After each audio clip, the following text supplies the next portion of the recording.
চট্টগ্রামের সাতকানিয়ায় border guard training সেন্টারে চলছে বিজিবির ১০৪তম রিক্রুট ব্যাচের প্রশিক্ষণ সমাপনী কুচকাওয়াজ। এই মুহূর্তে সেখানে আছেন সহকর্মী সাজিদ সরকার, সরাসরি যুক্ত হচ্ছেন আমাদের সাথে। সাজিদ সরকার, কি দেখছেন আয়োজনে? স্বরাষ্ট্র উপদেষ্টা কটা নাগাদ যোগ দেবেন? সর্বশেষ তথ্য জানাবেন।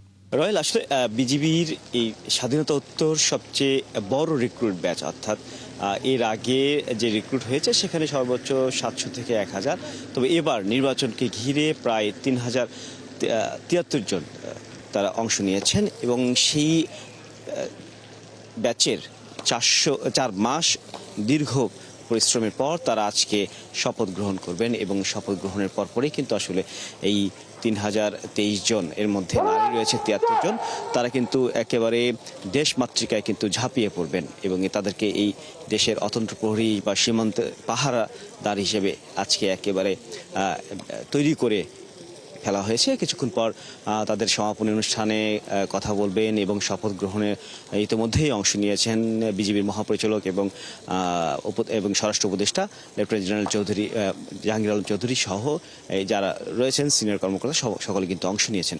কিছুক্ষণের মধ্যেই কিন্তু এই ব্যাচের সমাপনী শেষ হবে এবং এর পরপরই কিন্তু এই যে ব্যাচটি, যেটি আসলে তারা বলছেন যে এত বড় সংখ্যক এই সৈনিক তারা কিন্তু দেশের জন্য, তারা এই দেশমাতৃকা তারা এই ঝাঁপিয়ে পড়বেন, সেই সমস্ত সৈনিকদের কিন্তু সমাপনী কিছুক্ষণের মধ্যে আমরা হয়তোবা দেখতে পারবো এবং পরবর্তীতে সেটি হয়তোবা আরও আপনাদের সামনে নিয়ে বিস্তারিত দেখাতে পারবো।